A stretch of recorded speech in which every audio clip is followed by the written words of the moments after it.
Hello बच्चों, क्या हाल चाल, कैसे हैं आप सब। Myself doctor Rupali Verma, your zoology teacher. So बेटा, कैसे हैं आप सब लोग। आई होप कि सब लोग बहुत बहुत और बहुत ज्यादा अच्छे होंगे। चलिए बेटा, तो हमने स्टार्ट किया हुआ है chapter that is structural organization in animals. ठीक है, एंड आई होप कि सब लोगों को बहुत अच्छे से सब कुछ समझ आ रहा होगा। सही कह रही हूँ ना मैं। जैस्मिन, साक्षी, ठीक है, श्रेया, दीक्षा, मोहम्मद सागिर, उरूज फातिमा, अंजू, हिमांशु राज, रोहित कह रहे हैं मैम हिंदी में बोलो। बेटा मैं हिंदी में ही तो बोलती हूँ, और कैसे बोलती हूँ, इंग्लिश में तो मैं बहुत कम बोलती हूँ यार। ठीक है, चलिए। तो बहुत सारे बच्चे हैं, अनिल खान, अब्दुल्ला, ठीक है, रिंकी कुमारी, शुभदीप, सोनिया, बहुत सारे बच्चे हैं बेटा। And thank you so much for your love and support. आप लोग बहुत ही प्यारे बच्चे हैं। एंड मैं ये दुआ करती हूँ कि आप सब लोग बहुत अच्छे से पढ़ें, आप सब लोगों का पढ़ाई में मन लगे, कॉन्फिडेंस बना रहे, और सबका नीट एग्जाम जो है क्लियर हो जाए। अब बच्चे कहेंगे मैम सबका, हाँ भाई बहुत सीट है, ठीक है, 45,000 सीट हैं। तो मैं कहती हूँ हमारे बैच में जितने बच्चे हैं सबका क्लियर हो जाए, है ना। हमें तो एक सीट चाहिए, हर बच्चे को एक सीट चाहिए। तो तुम हर बच्चा भी लोगे ना तब भी बहुत सारी सीट बच जाएंगी। ठीक है बेटा। सो एक तो टेंशन नहीं, मैं हमेशा हर लेक्चर में यही कहती हूँ यार, टेंशन नहीं लेनी। मुझे पता है बहुत सारे बच्चे कह रहे हैं कि मैम क्या अभी करने से हो जाएगा। भाई तुम स्टार्ट तो करो, स्टार्ट करोगे तभी तो होगा, और क्यों नहीं होगा भाई, हो जाएगा। 6 महीने, 5.5 महीने कम टाइम नहीं होता, बहुत टाइम होता है। अगर तुम बिल्कुल 100% तरीके से प्योर मन से मेहनत करोगे तो बहुत टाइम है। ठीक है, बस अच्छे से टाइम को यूटिलाइज करो, जो गया वो गया, अभी देखो। ठीक है, और उसको प्रिपेयर करो अपना टेस्ट। ठीक है, चलिए बेटा।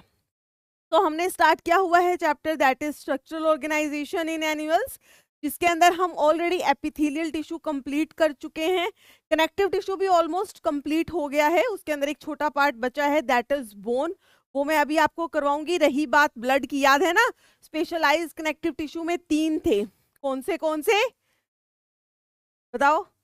उसमें था बेटा आपका कार्टिलेज, फिर bone, and a liquid connective tissue that is the blood. So blood का मैंने आपको बताया था, ब्लड हम पूरा डिटेल में करेंगे in body fluid and circulation chapter, मतलब जो हार्ट वाला चैप्टर है उसके अंदर। ठीक है, अभी हम पहले बोन करेंगे, उसके बाद मस्कुलर टिश्यू और नर्वस टिश्यू है बेटा। अब इन दोनों टिश्यू के बारे में सोचो, सुनो। मस्कुलर टिश्यू की अगर मैं बात करती हूँ तो यहाँ पर हम 3 टाइप के टिश्यू पढ़ने वाले हैं, मतलब मस्कुलर टिश्यू में 3 टाइप होती हैं, that is your skeletal muscle, cardiac muscle, smooth muscle. इनके मेन डिफरेंसेस हम यहाँ पे सारे करेंगे, अच्छे से इसको समझ लेंगे। बट जो स्केलेटल मसल है बेटा उसको बहुत डिटेल में आपको करना है, कौन से चैप्टर में, लोकोमोशन एंड मूवमेंट वाले चैप्टर में। ठीक है, नर्वस टिश्यू की बात रही तो फिर यहाँ पे हल्का सा उसका बेसिक करेंगे, क्योंकि नर्व्स के ऊपर तो हमारा फिर से एक चैप्टर है that is neural control and coordination. तो इनके ऊपर जो क्वेश्चंस हैं बेटा उन्हीं चैप्टर से मेनली बनते हैं, और वहीं पे उनको डिटेल में करेंगे। क्या ये बात क्लियर है सभी को? ठीक है ना। चलिए, फिर उसके बाद अगर आज हमारे पास टाइम बचा तो हम इस चैप्टर का सेकेंड पार्ट मीन्स प्रोग स्टार्ट करेंगे। ठीक है, चलिए। और मैंने आपको कुछ होमवर्क क्वेश्चंस भी दिए थे, उन क्वेश्चंस को हम डिस्कस करेंगे eight the end of chapter. सबसे पहले हम आज का टॉपिक लिखते हैं, हम कर रहे हैं बेटा स्पेशलाइज्ड कनेक्टिव टिश्यू, जिसके अंदर हम सबसे पहले कर रहे हैं सॉरी, कार्टिलेज तो हम ऑलरेडी कर चुके हैं, हम पे कर रहे हैं बेटा आज बोन।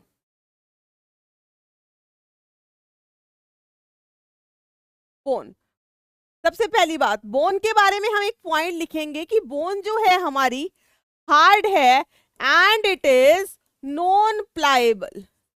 देखो हमने कार्टिलेज के अंदर लिखा था कि कार्टिलेज जो है प्लाएबल है, मतलब उसमें फ्लेक्सिबिलिटी है, वो हल्का से ऐसे बेंड हो सकता है। क्या तुम अपनी बोन को बेंड कर सकते हो बेटा? ये बोन है, बीच में से बेंड करके दिखा दो, नहीं होगी, ये टूट सकती है।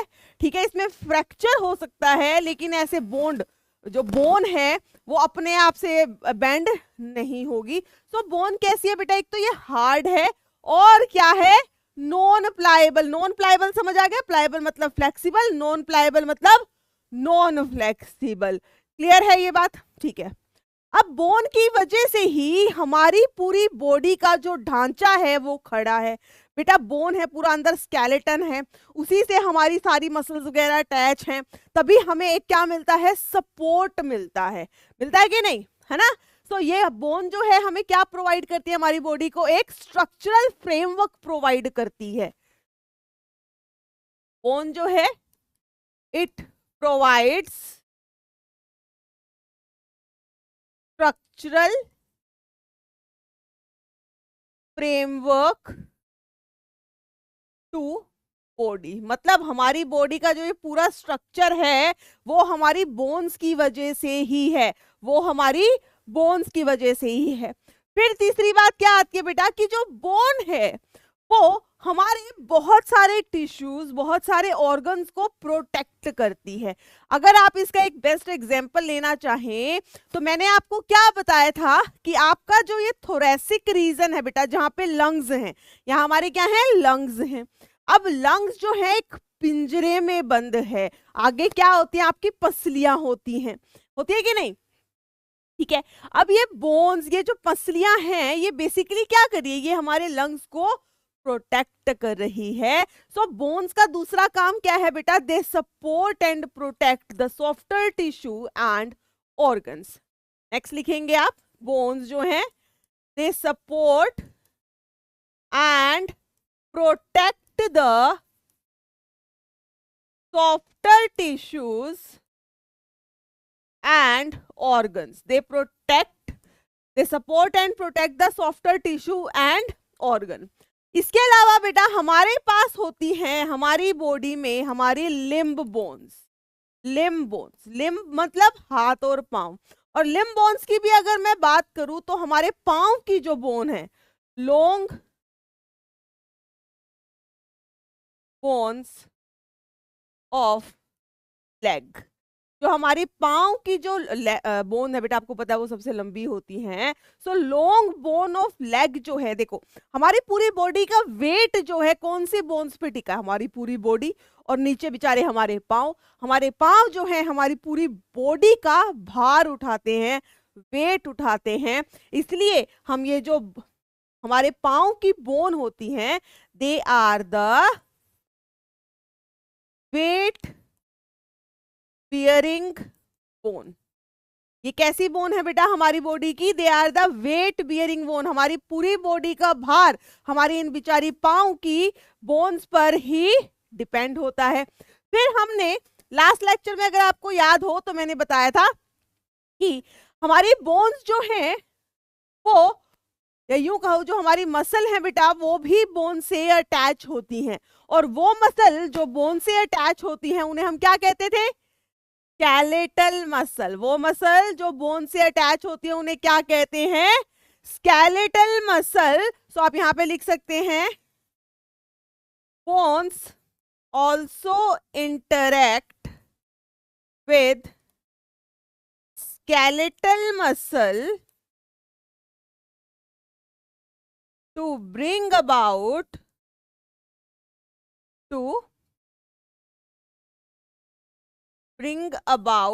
मूवमेंट।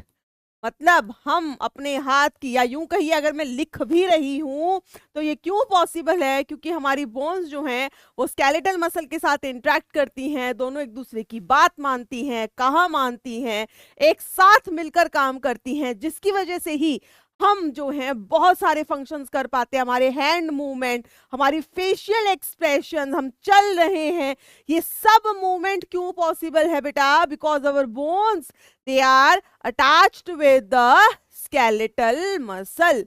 हाँ जी, क्या ये बात क्लियर है बेटा? क्या ये बात सभी को क्लियर है? सो फिर से देखेंगे हमने क्या लिखा, यहीं पे याद कर दो सारे पॉइंट। बोन्स जो है कैसी है, बहुत ज्यादा हार्ड है, नॉन प्लाएबल है, हमारी पूरी ढांचा है वो बोन्स की वजह से ही खड़ा है। They provide the structural framework to our body. फिर हमारा बोन्स जो हैं वो हमारे सॉफ्टवेयर टिश्यूज को प्रोटेक्ट करती हैं, सपोर्ट प्रोवाइड करती हैं।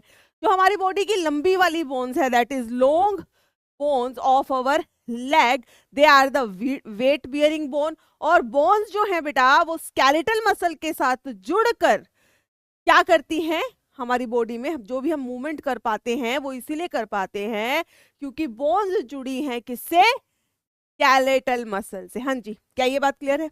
क्या ये बात क्लियर है बेटा? ठीक है। हाँ, मेरे को एक पॉइंट याद आ गया, कुछ बच्चों ने कमेंट्स में लिखा हुआ था कि मैम नोट्स कैसे बनाएं। तो बेटा एक सीधी सी बात है, जो मैम यहाँ लिख रही है वही पॉइंट मैं लिखती हूँ जो आपको नोट्स में जरूरी है। ठीक है, जो आपको बेटा नोट्स में जरूरी है। क्लियर है ये बात? ठीक है बेटा, चलिए। तो ये हो गई बोन की बात। अब हम बात कर लेते हैं कॉम्पोजिशन की। ठीक है, अब हम बात करते हैं बेटा कि हमारी बोन जो है आखिर वो बनी किससे है। मैंने आपको पहले भी बताया था, जब भी हम बात करते हैं कनेक्टिव टिश्यू की तो ऑफ कोर्स उसके पास क्या होंगे बेटा, सेल्स होंगे, ग्राउंड सब्सटेंस होगा और फाइबर्स होंगी। ठीक है, तो सबसे पहले हम यहाँ पे लिख देते हैं ग्राउंड सब्सटेंस।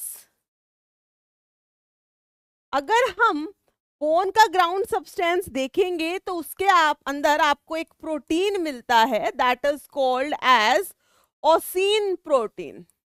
ठीक है, याद रखेंगे बोन के ग्राउंड सब्सटेंस में जो हमें प्रोटीन मिलता है that is called as ossein protein. Cartilage में ग्राउंड सब्सटेंस में क्या था बेटा, एक तो था कॉन्ड्रिन प्रोटीन, याद आ गया, दूसरा था एक और कॉन्ड्रोइटिन सल्फेट, याद है सबको? क्लियर है? ठीक है, तो सबसे पहले बेटा ग्राउंड सब्सटेंस है। फिर यहाँ पे लिखेंगे आप फाइबर्स। कौन सी फाइबर्स? Collagen fibres. और बोन के अंदर जो कोलेजन फाइबर्स हैं मेनली उनको कह दिया जाता है शार्पेज फाइबर, उन्हें कह दिया जाता है शार्पेज फाइबर। ठीक है, याद रखेंगे बेटा। ग्राउंड सब्सटेंस में हमने लिख दिया है, अरे यार, ओसिन प्रोटीन। एक काम करते हैं हम, चलो कोई बात नहीं, ऐसे लिखे रहने दो। ठीक है, ये हो गया बेटा। फिर उसके बाद हमारा क्या होना चाहिए, सेल्स। क्या होते हैं बेटा, सेल्स। और जो बोन फॉर्मिंग सेल्स जो होते हैं उन्हें कहा जाता है ओस्टियोसाइट्स। ओस्टियोसाइट्स, ओस्टियोसाइट्स क्या होते हैं बेटा, वो सेल्स जो बोन को बनाते हैं। They are the bone forming cells, they are the bone forming cells and they are present in fluid filled cavity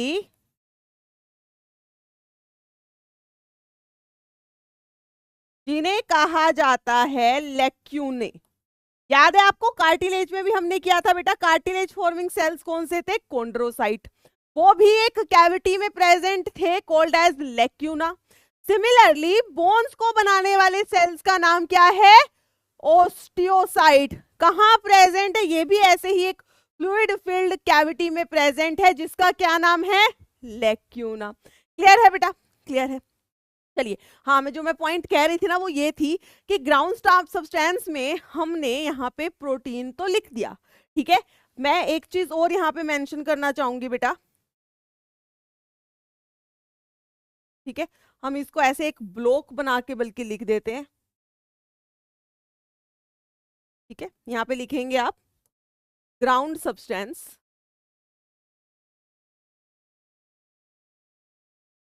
ground substance को बेसिकली हम दो पार्ट में डिवाइड कर देते हैं। किसमें? एक तो होता है बेटा ऑर्गेनिक पार्ट, ठीक है, एक होता है इनऑर्गेनिक पार्ट। ठीक है, ग्राउंड सब्सटेंस को हमने दो पार्ट में डिवाइड कर दिया, एक तो है ऑर्गेनिक, एक है इनऑर्गेनिक। ऑर्गेनिक मतलब यही ओसिन प्रोटीन जो मैंने लिखी थी ना, वो ऑर्गेनिक पार्ट में आएगा। ठीक है, ये याद रखेंगे थोड़ा सा। और इनऑर्गेनिक पार्ट में क्या आएगा, बहुत सारे सॉल्ट्स आएंगे। सबसे पहले यहाँ पे आप लिख सकते हैं, सबसे ज्यादा जो हम कहते हैं कि हमारी बोन किससे बनी है, तो कैल्शियम। लेकिन कैल्शियम कौन सी वाली फॉर्म में, बताओ जरा, एक बार दिमाग लगाओ थोड़ा। हमारी बोन में कैल्शियम किस फॉर्म में ज्यादा मिलता है? दो एग्जांपल देती हूँ मैं तुम्हें, कैल्शियम फॉस्फेट या कैल्शियम कार्बोनेट। एक बार खुद दिमाग में सोचो, सोचो जरा क्या आया तुम्हारे दिमाग में। मैक्सिमम बच्चों के दिमाग में बेटा कैल्शियम कार्बोनेट आ जाता है, लेकिन होता क्या है, कैल्शियम फोस्फेट। 85% बोन जो है किससे बनती है, कैल्शियम फोस्फेट से, और 10% क्या प्रेजेंट है भाई, कैल्शियम कार्बोनेट। 10% प्रेजेंट है बेटा कैल्शियम कार्बोनेट। ये पॉइंट दो याद रखेंगे, कैल्शियम फॉस्फेट और कैल्शियम कार्बोनेट। फिर यहां पे आप लिख सकते हैं और क्या प्रेजेंट है, calcium fluoride, sodium chloride, magnesium phosphate, ये सब मिलकर जो है अब बचा हुआ 5%। और भी काफी चीजें होती है, बट मैंने ये मेन चीज यहाँ पर लिख दी है आपके लिए। ठीक है बेटा, तो ये याद रखेंगे, यहां से क्वेश्चन आ जाता है, यहां से क्वेश्चन आ जाता है कि बोन के अंदर आपको सबसे ज्यादा क्या मिल रहा है। आपको यहाँ पे ये सारे ऑप्शन दे दिए जाएंगे और आपसे पूछेंगे कि बोन में सबसे ज्यादा क्या मिलेगा, तो आप क्या बोलेंगे भाई, कैल्शियम फॉस्फेट। कितना है बेटा, 85%। कैल्शियम कार्बोनेट कितना है सॉरी 15%। फिर आता है आपका calcium fluoride, sodium chloride, magnesium phosphate, ये सब बनाते हैं 5%। ठीक है, तो याद रखेंगे जब हम बोन की कॉम्पोजिशन की बात करते हैं तो ऑफ कोर्स यहाँ पे कोलेजन फाइबर्स प्रेजेंट है, जिन्हें शार्पेस फाइबर्स भी कह दिया जाएगा। सेल्स, बोन फॉर्मिंग सेल्स को हम कहते हैं osteocyte, present in the lacuna. Ground substance की बात करें तो ग्राउंड सब्सटेंस को हमने दो पार्ट में डिवाइड कर दिया, ऑर्गेनिक और इनऑर्गेनिक। ऑर्गेनिक पार्ट के अंदर प्रेजेंट है मेनली आपकी प्रोटीन। बोन के अंदर कौन सी प्रोटीन मिलती है, ओसिन प्रोटीन। और इनऑर्गेनिक पार्ट में बेटा आपके प्रेजेंट है कैल्शियम फॉस्फेट 85%। फिर आएगा आपका calcium carbonate, calcium fluoride, sodium chloride and magnesium phosphate. हाँ जी, याद हो गया, याद हो गया बेटा, ये लिख लो, बुक में नहीं है, प्लीज इसको लिख लो, फटाफट से लिख दो इसको। ठीक है, चलिए अब हाँ, ये एक डायग्राम देखेंगे जो हमारी बुक के अंदर दिया हुआ है हमें बेटा।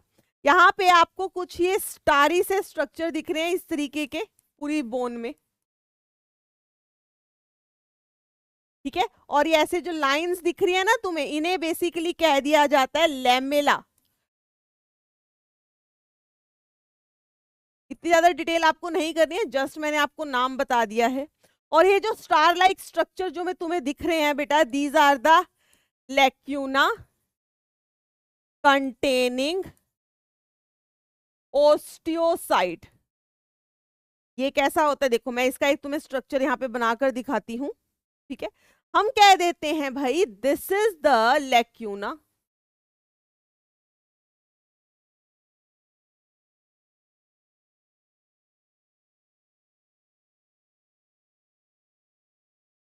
ऐसा स्ट्रक्चर बन गया। एक तो ये जब स्टार शेप की चीजें बनानी होती है ना बेटा, मुझे बड़ी मुश्किल लगता है, मुझे बचपन से ऐसा स्टार नहीं बनाना आया। ठीक है, इसके अंदर हम बना देते हैं बेटा दिस इज लेक्यूना। ये क्या है, ये है लेक्यूना। ये देखो अंदर से क्या है, खाली है, ये एक कैविटी है।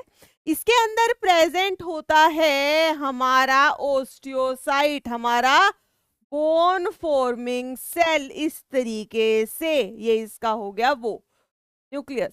सो दिस इज ओस्टियोसाइट, ये है भाई osteocyte.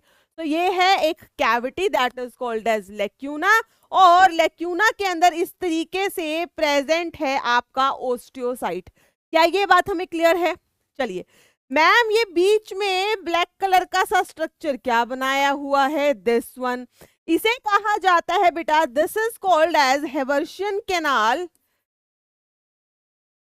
This is called as Haversian canal, और इसके अंदर ही प्रेजेंट होती हैं ब्लड वेसल्स, नर्व्स, जो भी बोन को सप्लाई होती है बेटा। आप समझिए बोन है, बोन के अंदर बोन का जो बोनी पार्ट है, जो बोन है बेसिकली, उसके अंदर इस तरीके से एक होल होते हैं जिन्हें कहा जाता है हेवर्शियन कैनाल। यहीं से बोन को ब्लड वेसल, नर्व्स, इन सब की सप्लाई होती है, ठीक है। और ये जो हेवर्शियन कैनाल होता है, it is the characteristic feature of mammals, characteristic feature of mammalian bone. जो मैमल्स है बेटा, उनकी बोन का ये बहुत ही एक यूनिक बढ़िया सा फीचर है, that is the presence of Haversian canal, that is the presence of Haversian canal. हाँ जी बेटा, याद रहेगा, ये बात याद रहेगा। हमारी बुक के अंदर ये डायग्राम दिया हुआ है, बीच में जो एक काली सी चीज है, दैट इज द हेवर्शियन कैनाल। ये जो ऐसे स्टार लाइक स्ट्रक्चर्स हैं, ये क्या है? These are the lacuna containing the osteocyte. हाँ जी, क्या ये बात हमें क्लियर है? ठीक है, चलिए, चलो बेटा, बोन का मैं तुम्हें एक और चीज बताती हूँ, बहुत इंपॉर्टेंट पॉइंट है यहाँ पे, कुछ ध्यान से देखेंगे।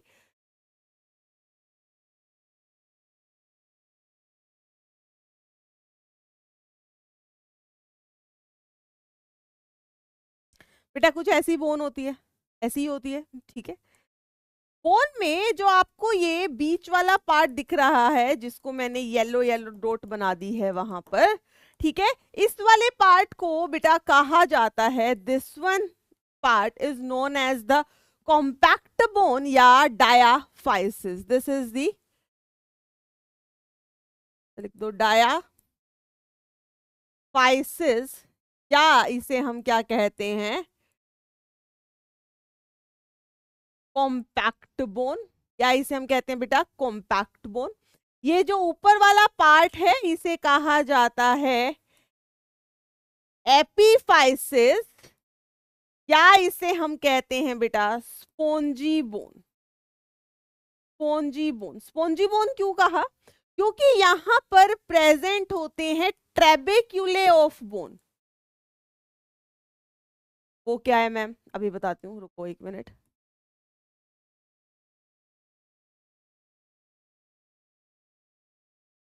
पहले आप ये स्ट्रक्चर बना लीजिए बेटा, एक जाल बना दो, जाल, ठीक है, ऐसे जाल लाइक स्ट्रक्चर बना दो, ठीक है। These are the trabeculae of bone, ठीक है। जैसे एक जाल होता है ना बेटा, रियल में जाल, आप समझिए, एक तो आपके पास ऐसी बोन है, समझिए, यहाँ वाली जो बोन है ना, ये कॉम्पैक्ट है, मतलब ये बिल्कुल ऐसी है, कॉम्पैक्ट बोन। जबकि जब आप इस वाली बोन को देखते हो तो ऐसे पूरी मिनरल से नहीं भरी हुई, बीच बीच में आपको यहाँ पे इस तरीके से स्पेस मिल जाएंगे, हल्की हल्की जगह मिल जाएगी, जाल सा मिल जाएगा। इसे हम कहते हैं ट्रेबिक्यूले ऑफ बोन, ठीक है। क्या कहेंगे बेटा? ट्रेबिक्यूले। ये बोन पूरी आप यूं कह सकते हैं, बहुत ज्यादा इसमें स्ट्रेंथ नहीं है, this is a spongy bone, क्योंकि यहाँ जो बोन है वो बिल्कुल कॉम्पैक्ट नहीं है, बीच बीच में आपको होल दिख रहे हैं, दिख रहे हैं, ठीक है। अब ये जो होल है बेटा, यहाँ पर प्रेजेंट होता है आपका पूरा रेड बोन मैरो। यहाँ क्या प्रेजेंट है भाई? रेड बोन मैरो प्रेजेंट है।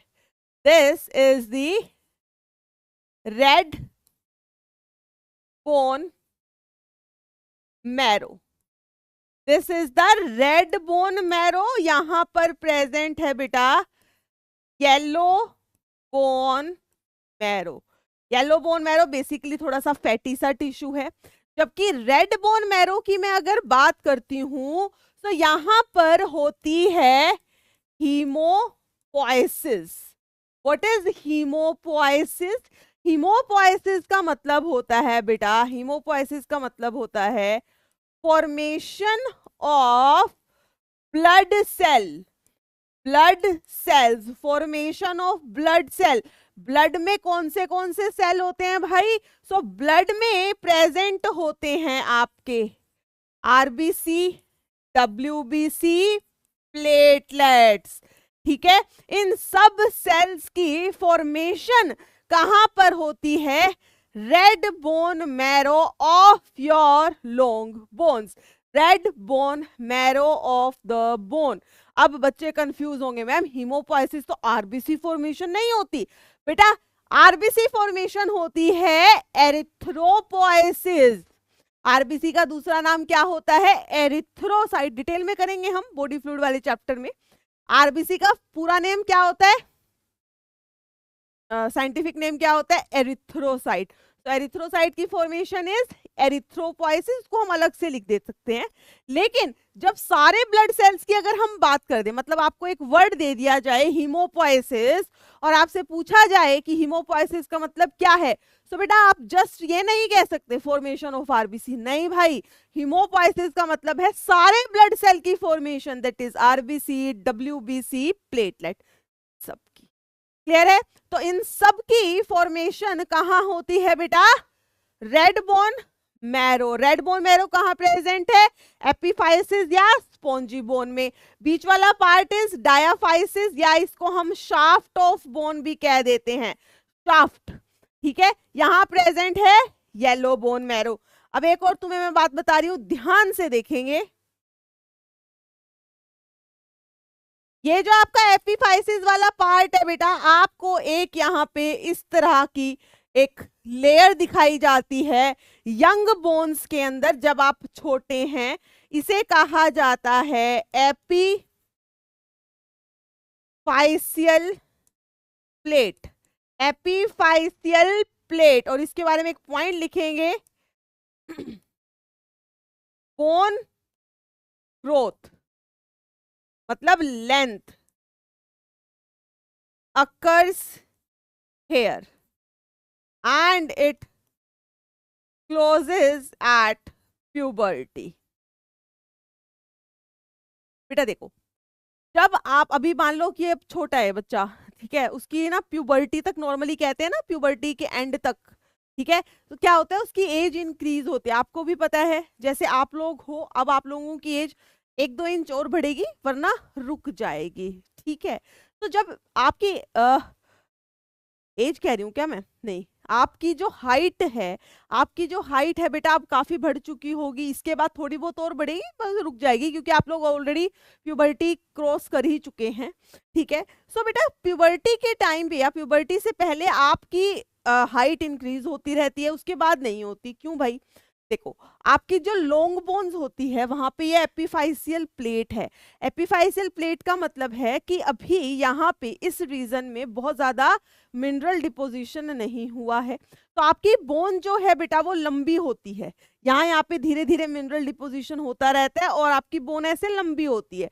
लेकिन एक पॉइंट आने पर, खासकर प्यूबर्टी पर क्या होता है, ये एपिफाइसियल प्लेट पूरी कैल्सिफाइड हो जाती है, मतलब अब यहाँ पे नए मिनरल की डिपोजिशन नहीं होगी, तो आपकी हाइट बढ़नी रुक जाती है।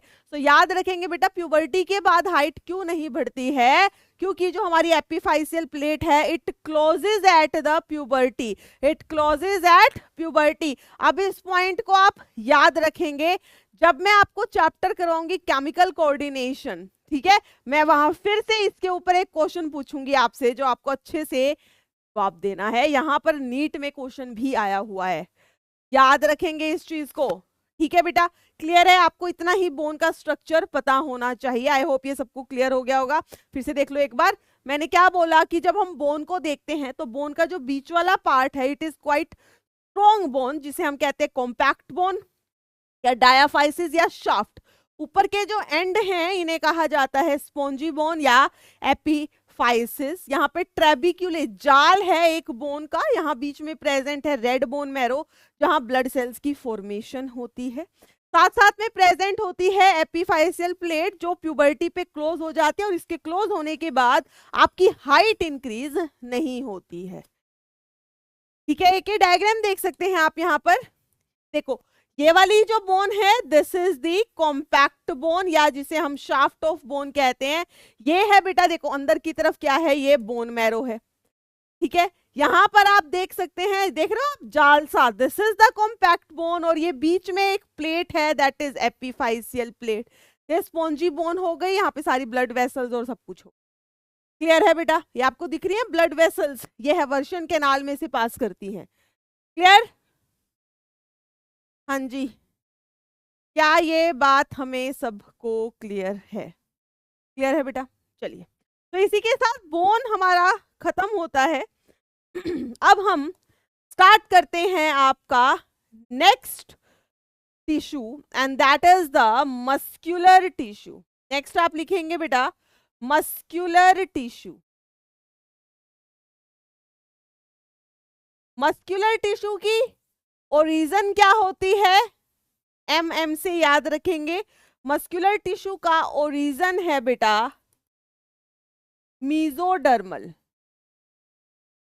मस्क्यूलर टिश्यू का ओरिजिन है mesodermal.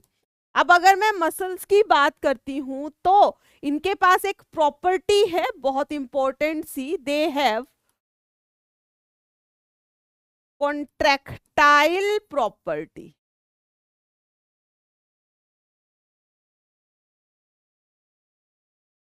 They have contractile property, या आप इन्हें कह देते हैं कॉन्ट्रैक्टिव टिश्यू, या कॉन्ट्रैक्टिव क्या कहते हैं, कॉन्ट्रैक्टाइल टिश्यू।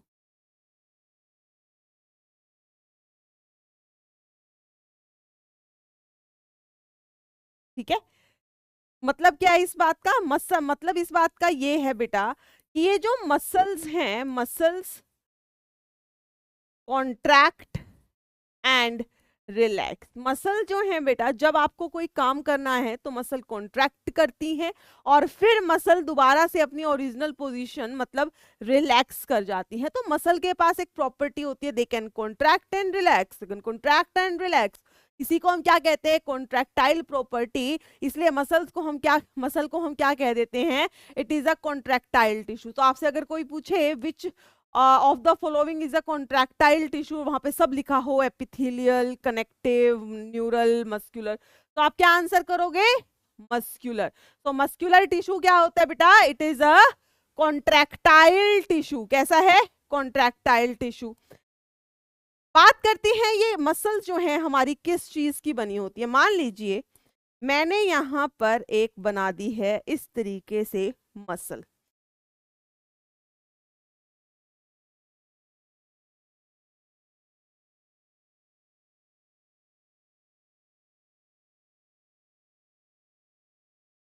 मैंने कहा बेटा ये मेरी पूरी मसल है, दिस इज माय मसल, ये एक मसल है। अब जब इस मसल को अंदर से देखोगे तो भाई ये मसल किस चीज की बनी है, तो मसल के अंदर प्रेजेंट होते हैं बेटा मसल बंडल, या यूं कहो मसल के अंदर प्रेजेंट होती हैं बहुत सारी फाइबर्स। मसल के अंदर प्रेजेंट हैं बहुत सारी फाइबर्स।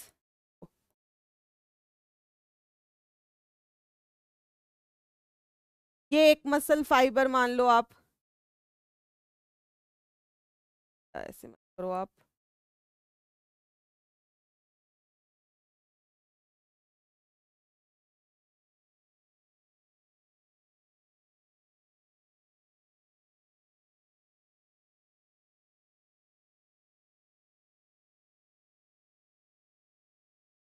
देखो बेटा जब हम एक मसल की बात करते हैं सो मसल के अंदर प्रेजेंट होते हैं बहुत सारे bundle, these are the muscle bundle. इन्हें हम क्या कहते हैं, they are the muscle bundle.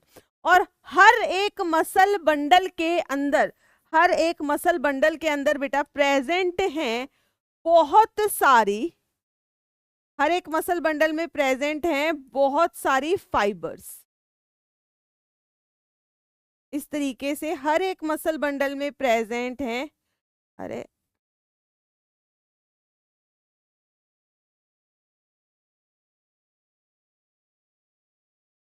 मैं आपको ना अभी बिल्कुल कॉमन लैंग्वेज में बता रही हूँ, इसको हम बहुत आगे डिटेल में करेंगे लोकोमोशन एंड मूवमेंट में, जहां बात करेंगे सार्कोलीमा क्या है, फेशिया क्या है, वेसिकल क्या है, ये सब की बात करेंगे, एपिमाइसियम, पेरीमाइसियम।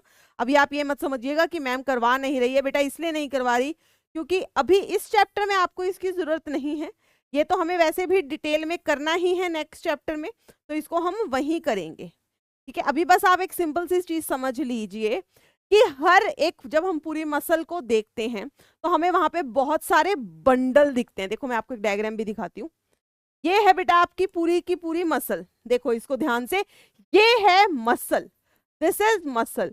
जब हमने मसल को अंदर से देखा तो हमें बंडल दिखे बेटा, एक बंडल ये है, एक बंडल ये, एक बंडल ये, दूसरा ये, बहुत सारे मसल बंडल दिखे। अब आप देखोगे हर एक मसल बंडल के अंदर क्या है, और भी कुछ गोल गोल हैं। तो ये जो गोल गोल हैं एक मसल बंडल के अंदर, these are the muscle fibre. ये क्या है बेटा, these are the muscle fibre. ये क्या होते हैं, मसल फाइबर। ये देखो ये निकाल दिए ना, these are the muscle fibre.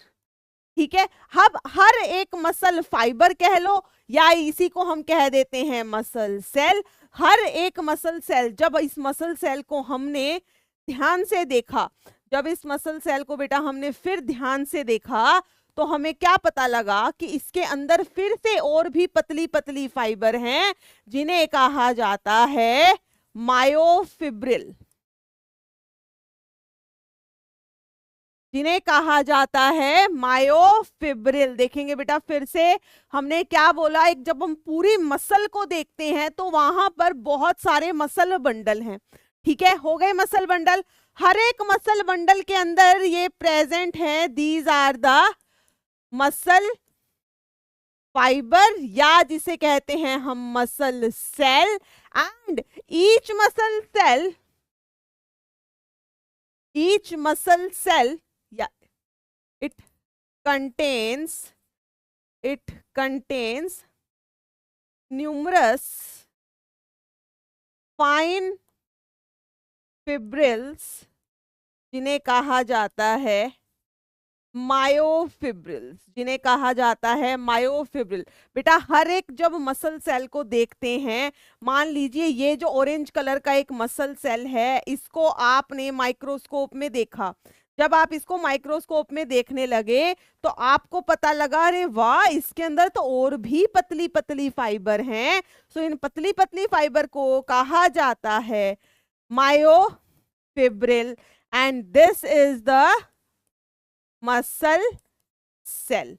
बहुत ही बेसिक सी लैंग्वेज में मैंने आपको बताया है।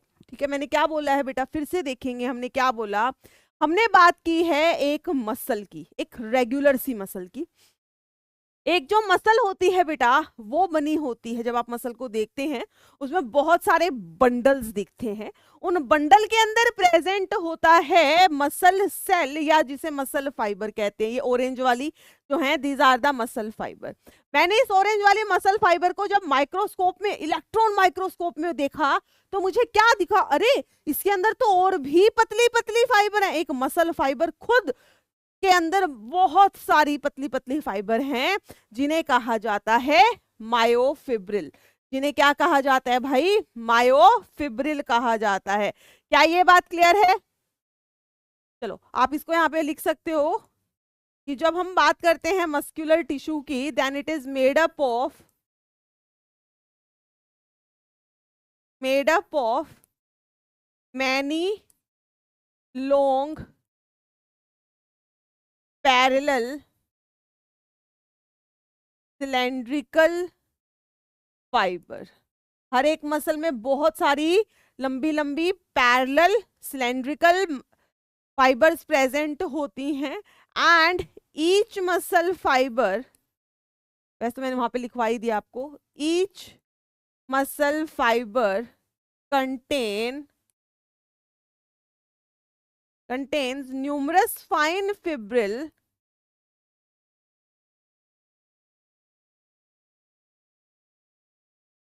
called as myofibril. और अगर मैं बात करती हूँ बेटा इस मायोफिब्रिल की, तो ये मायोफिब्रिल जो है ये दो प्रोटीन से बनी है, दो स्पेशल प्रोटीन से बनी है, और उन प्रोटीन का नाम होता है एक्टिन एंड मायोसिन। और इस एक्टिन और मायोसिन की वजह से ही आपकी जो मसल है वो कॉन्ट्रैक्ट और रिलैक्स करती है, कॉन्ट्रैक्ट और रिलैक्स करती है। ठीक है बेटा, पूरी मसल के अंदर बहुत सारी पैरेलल मसल फाइबर, हर एक फाइबर बनी होती हैं बहुत पतली पतली फिब्रिल्स, कहा जाता है मायोफिब्रिल। मायोफिब्रिल कौन से प्रोटीन से बनी है? ये बनी है एक्टिन और मायोसिन प्रोटीन से। क्या ये बात क्लियर है आपको? क्या ये बात क्लियर है बेटा? ठीक है, हमारी बॉडी के अंदर मेनली 3 टाइप ऑफ मसल है।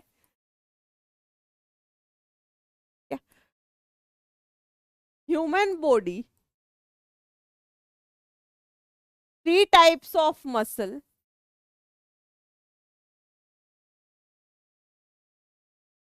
कौन सी है बेटा? एक को हम कहते हैं स्केलेटल मसल, देखो मसल का शॉर्ट फॉर्म लिख दिया MS Dhoni. Skeletal muscle, smooth muscle and the cardiac muscle.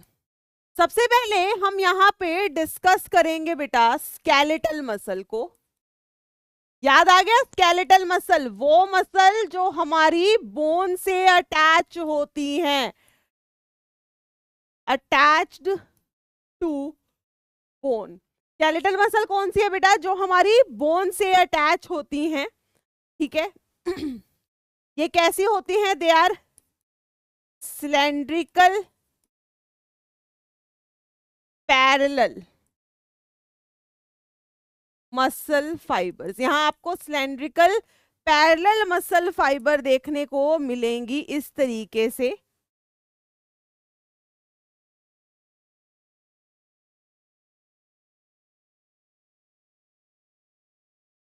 ठीक है बेटा, इस तरीके से आपको ये मसल देखने को मिलेंगी। और आप देखेंगे बेटा कि यहाँ पर बीच बीच में, अरे बीच में से कहीं पर ये डार्क है, कहीं पर लाइट है, कहीं डार्क कहीं लाइट। डार्क पोर्शन जैसे मैंने बना दिया है, ठीक है, डार्क लाइट, ठीक है। हर एक मसल सेल के अंदर बहुत सारे न्यूक्लियस दिखेंगे, मल्टी न्यूक्लिएटेड होती हैं ये, हाँ ठीक है। हम स्केलेटल मसल की बात कर रहे हैं बेटा, दीज आर मल्टी न्यूक्लिएटेड।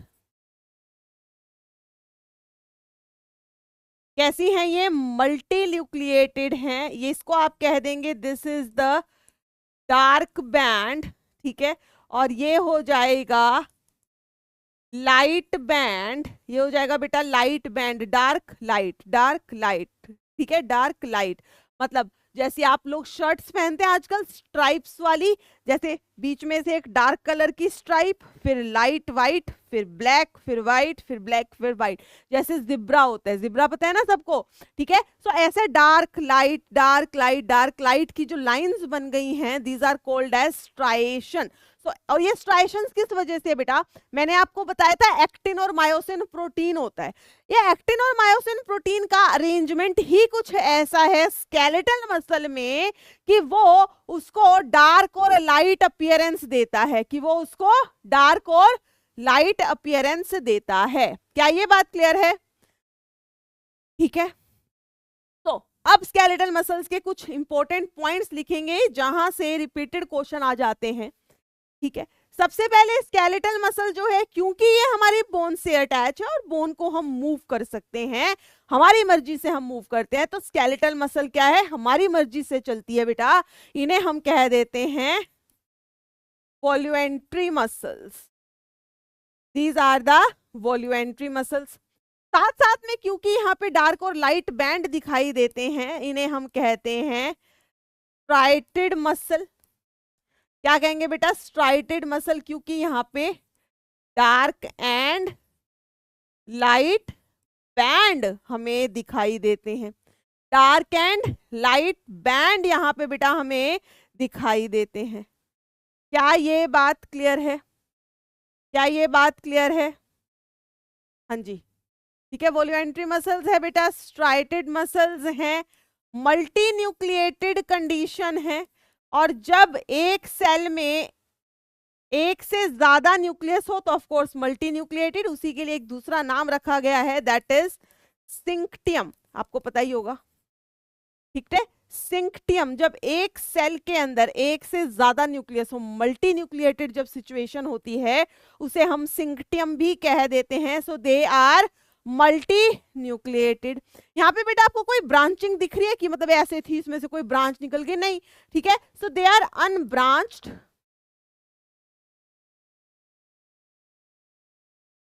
ठीक है बेटा, दे आर अनब्रांच्ड। क्या ये बात क्लियर है? They are unbranched. अब खास बात, आप देखो, आप अपनी मसल से, ऑफ कोर्स वो मसल जो हमारे कंट्रोल में है, आप इन मसल्स को बेटा, ठीक है बेटा, तो इनकी एक खास बात आप नोट करेंगे। मान लो आप अपने हाथ से काम करो, बहुत एकदम से फटाफट से आप काम कर सकते हो, लेकिन कुछ टाइम में ही आप थक जाते हैं। थकते हैं कि नहीं? काम करते रहो। देखो मान लो काम तो आप इतना कहीं करते होगे। मान लो कि आप जिम में गए हो बेटा, फिजिकल एक्सरसाइज कर रहे हो, बड़ा वेट उठा रहे हो, है ना, लेकिन कुछ टाइम में क्या आपकी मसल में दर्द होने लग जाएगा, आप थक जाएंगे। सो इन मसल्स की खास बात है, दे शो रैपिड कॉन्ट्रैक्शन, मतलब काम बहुत फटाफट करेंगी, rapid contractions, but soon gets fatigued, but बहुत जल्दी थक जाती हैं। फटीग का मतलब होता है बेटा थक जाना। फटीग का मतलब है थक जाना। क्यों थक गई भाई? लैक्टिक एसिड जमा हो गया मैम, वो क्या है, वो करेंगे हम आगे। बट अभी आपको समझना है, स्केलेटल मसल वो मसल हैं जो हमारी बोन से अटैच रहती हैं, ठीक है, जो हमारे कंट्रोल में है। तो वोल्यूएंट्री, वोल्यूएंट्री मतलब जो हमारी मर्जी से चलेंगी, ठीक है। यहाँ पे आपको डार्क और लाइट बैंड दिखाई देते हैं, मतलब स्ट्राइटेड अपीयरेंस है, मल्टी न्यूक्लिएटेड मसल्स हैं, सिलेंड्रिकल मसल्स हैं, पैरेलली अरेंज्ड हैं, लिखा है क्या मैंने? हाँ, पैरेलल मसल फाइबर हैं, सिलेंड्रिकल हैं, ठीक है। हो गया ये बात। हाँ, एग्जाम्पल बेटा जो भी आपको याद आए, जैसे आपकी बाइसेप्स हैं, जैसे अभी मैंने बताया, जिम में जाओ, शोले शोले बनाओ, बाइसेप मसल तुम्हारे कंट्रोल में है, ठीक है। सो आपकी बाइसेप मसल या जो भी आपकी लेग मसल कह लो, बहुत सारी मसल जो आपके कंट्रोल में है, उन्हें हम क्या कहते हैं? स्केलेटल मसल या स्ट्राइटेड मसल, लिखा हुआ है सब, ठीक है। नेक्स्ट टाइप ऑफ मसल पे आ जाते हैं हम, that will be the smooth muscle, that will be the smooth muscle. हाँ, कुछ बच्चे कह रहे थे कि मैम रिवीजन लेक्चर, हाँ भाई रिवीजन लेक्चर दे देंगे, ऐसी भी क्या बात हो गई, ठीक है, रिवीजन लेक्चर दे देंगे बेटा। अभी चैप्टर पूरा तो होने दो, पूरा होने के बाद ही तो रिवीजन लेक्चर दूंगी मैं, ठीक है। स्मूथ मसल की अगर मैं बात करती हूँ बेटा, यहाँ पे जो मसल सेल आपको दिखते हैं, दे आर फ्यूजिफॉर्म, या उन्हें हम कह देते हैं स्पिंडल शेप सेल्स, या उन्हें हम क्या कहते हैं बेटा? Spindle shape sales. देखिए ये कैसे सेल्स हैं? इन्हें हम कहते हैं फ्यूजिफॉर्म और स्पिंडल शेप्ड सेल, ठीक है। ये है इनका न्यूक्लियस, और एक सेल में एक ही न्यूक्लियस है, means they are uninucleated, they are uninucleated, ठीक है। और स्मूथ सेल्स की अगर मैं बात करती हूँ, स्मूथ मसल्स की, यहाँ पे कोई स्ट्राइशंस नहीं होती हैं। इन मसल्स को हम कहते हैं बेटा, दे आर इनवॉल्यूमेंट्री मसल। देखो स्पेलिंग वेलिंग गलत हो तो देख लेना। इनवॉल्यूमेंट्री मसल, देखो वॉल्यूमेंट्री मतलब जो हमारे कंट्रोल में थी, इनवॉल्यूमेंट्री जो हमारे कंट्रोल में नहीं है, कतई नहीं है हमारे कंट्रोल में, ठीक है। यहाँ पे आपको कोई डार्क और लाइट बैंड नहीं दिखेगा, means they are non striated muscle. इसका मतलब क्या है बेटा? नो डार्क और लाइट बैंड सीन, कोई डार्क और लाइट बैंड यहाँ पे नहीं दिखता, so they are non striated muscle. फिर यूनी न्यूक्लिएटेड, क्या लिख दिया? दे आर यूनी न्यूक्लिएटेड, एक सेल के पास बेटा एक ही न्यूक्लियस है, लिख दो फ्यूजिफॉर्म शेप सेल्स, ऐसे वहां पे मैंने डायग्राम में लिख ही दिया है, फ्यूजिफॉर्म शेप्ड सेल, ठीक है, नो स्ट्राइशंस। हाँ, सेल्स को एक दूसरे से जोड़ के रखने के लिए यहाँ पर सेल जंक्शंस प्रेजेंट हैं, ठीक है, ठीक है बेटा। फ्यूजिफॉर्म शेप हो गई। हाँ, मैंने अभी आपको बताया था कि यहाँ पे सेल जंक्शंस प्रेजेंट है, cell junctions between the cells holds them together, ठीक है। सेल्स के बीच में सेल जंक्शन प्रेजेंट है। सेल जंक्शन याद आ गया, प्रोटीन जंक्शन जो होते हैं वो प्रेजेंट है और वो जंक्शन सेल्स को एक दूसरे के साथ जोड़ के रखते हैं एंड सराउंडेड बाय, ये जो आपकी मसल होती है, it is surrounded by connective tissue sheath. ठीक है, अब यूं मान लीजिए जो सेल्स हैं, जितने भी सेल्स हैं, ये सब एक दूसरे से जुड़े हैं और इन सब के अराउंड एक कनेक्टिव टिश्यू की लेयर है, जिसे कनेक्टिव टिश्यू की शीथ या कनेक्टिव टिश्यू की कवरिंग कह सकते हैं। बेटा फिर से सुनेंगे, मैंने क्या बोला कि यहाँ पर जो सेल्स हैं वो एक दूसरे से जुड़े हैं with the help of cell junctions. ठीक है, और इन सेल्स के अराउंड जब ये सब जुड़े हुए हैं आपस में, तो इनके अराउंड एक कनेक्टिव टिश्यू की कवरिंग भी होती है। फिर इनकी खास बात, जैसे हमने पहले भी वहां लिखा था कि हमारी जो ये वाली थी, यहाँ पे कोई ब्रांचिंग नहीं थी बेटा, क्या यहाँ हमें ब्रांचिंग दिख रही है? नहीं दिख रही, तो यहाँ पे भी आप लिख दीजिए दे आर ऑल्सो अनब्रांच्ड। फिर इंपॉर्टेंट प्रॉपर्टी जैसे हमने वहां लिखी थी, दे शो स्लो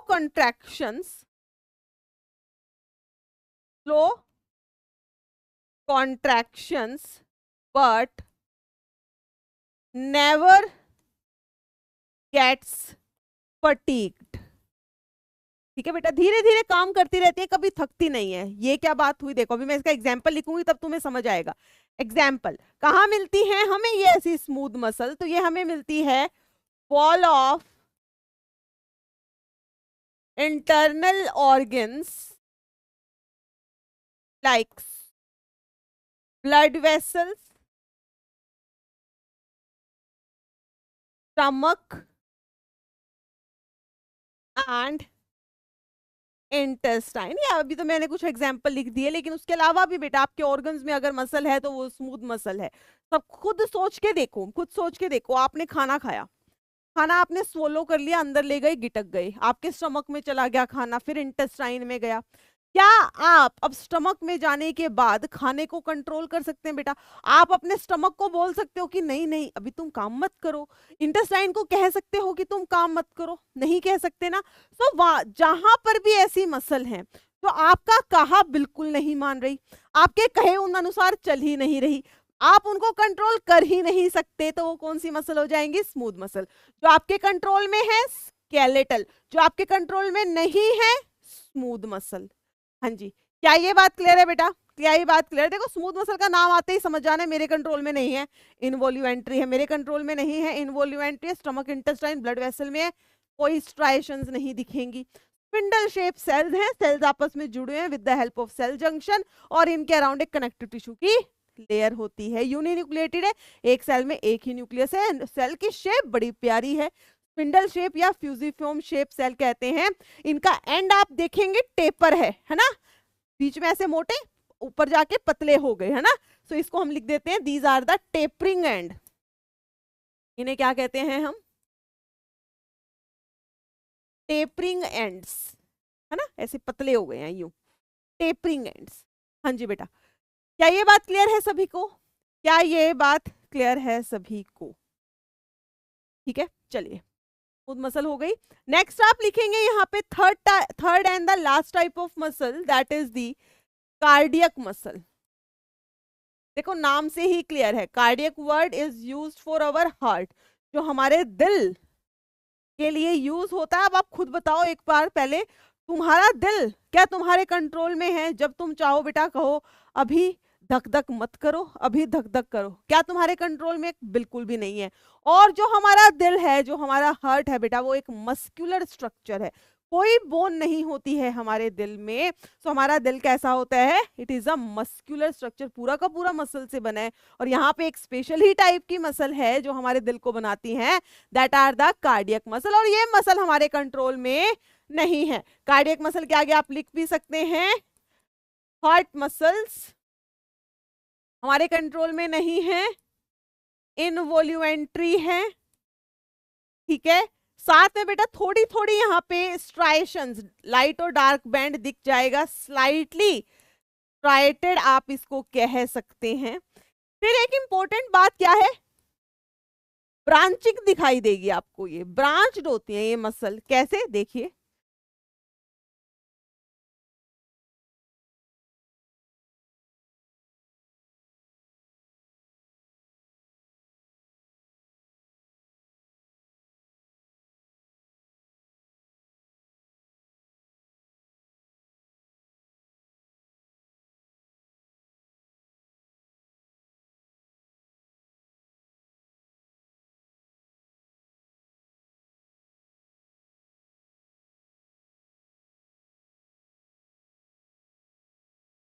ज्यादा बनाते, बस इतना सा बनाते।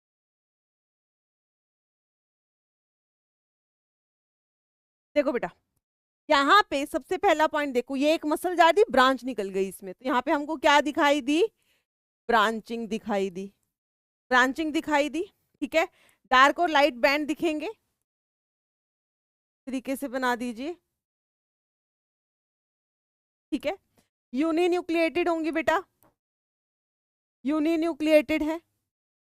ठीक है, फिर एक और इंपॉर्टेंट पॉइंट, जहां पे भी यहां पर दो मसल सेल फ्यूज करते हैं, मान लो मैं इसको बना देती हूँ, यहाँ पे दो मसल सेल जो है इनके फ्यूज करते हैं, वहां सेल जंक्शन प्रेजेंट है। ठीक है, जहां पे भी दो सेल्स की प्लाज्मा मेम्ब्रेन फ्यूज करती है with the help of cell junctions. ठीक है, कुछ कुछ इंपॉर्टेंट पॉइंट लिख दो बेटा। पहले तो ब्रांचिंग प्रेजेंट है, यूनिन्यूक्लिएटेड है, ब्रांचिंग है और यूनिन्यूक्लिएटेड है।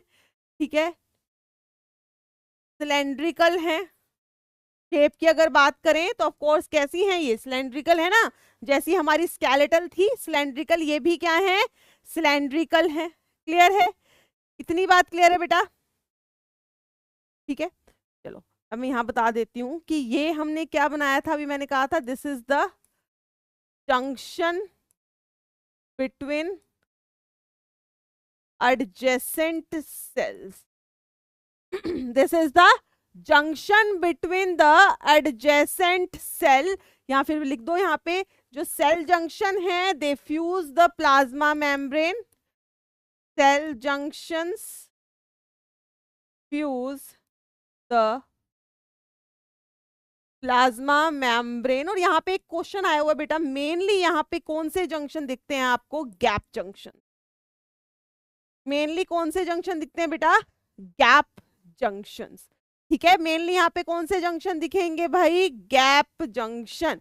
साथ साथ में जहां जहां पर, ध्यान से सुनिए मैंने क्या बोल रही हूं, साथ साथ में बेटा जहां जहां पर सेल्स की प्लाज्मा मेम्ब्रेन फ्यूज कर रही हैं, वहां पर कुछ जगह पर प्रेजेंट होती हैं कम्युनिकेशन जंक्शंस, या जिन्हें कहा जाता है intercalated disc.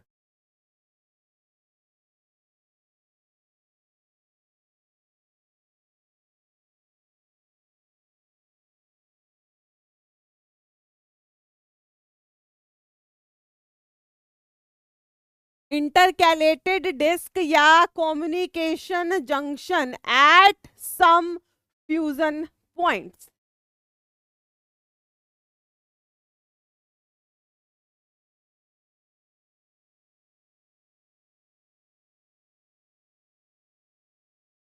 Eight some fusion point of cell, जहां जहां पे बेटा सेल्स फ्यूज करते हैं ना, वहां पर कुछ एक सेंसिटिव सा स्ट्रक्चर प्रेजेंट है जिसे कहा जाता है इंटरकैलेटेड डिस्क या कम्युनिकेशन जंक्शन। बेसिकली यहाँ पे आप मान लो गैप जंक्शन टाइप के ही जंक्शन हैं। किस चीज में हेल्प करते हैं आप समझिए बेटा। कार्डियक मसल की जब मैं बात करती हूँ, देखो ये डायग्राम बनाना मत, जस्ट समझ लीजिए मैंने क्या बता रही हूँ।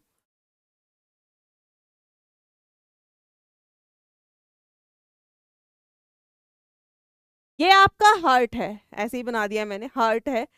ठीक है, आपके हार्ट में बेटा यहाँ पे एक नोड होती है जिसे कहा जाता है एसए नोड, जो आपके हार्ट का पेस मेकर है। ठीक है, इस ऐसे नोड के पास ही पूरी जिम्मेवारी है कि पूरे हार्ट को सिग्नल देना है कि तुम्हें कॉन्ट्रैक्ट करना है। यहां से करंट प्रोड्यूस होता है, वो करंट यहाँ जाएगा, यहाँ जाएगा। ठीक है, फिर यहाँ पर भी एक अलग से नोड होती है, मतलब बहुत सारे तरीके से यहाँ से फिर नीचे जाएगा, ऐसे ऐसे पूरे हार्ट के पास जाएगा। ठीक है, तो देखो कभी आपको ऐसा फील हुआ कि आपके हार्ट ने ऐसे धड़कना बंद कर दिया? ऐसा नहीं होता ना बेटा, ऐसा नहीं होता। आपको धक धक आपको पता लगता है कि हाँ हमारा हार्ट, अगर हम जिंदा हैं मतलब हमारा दिल जो है काम कर रहा है प्रॉपरली।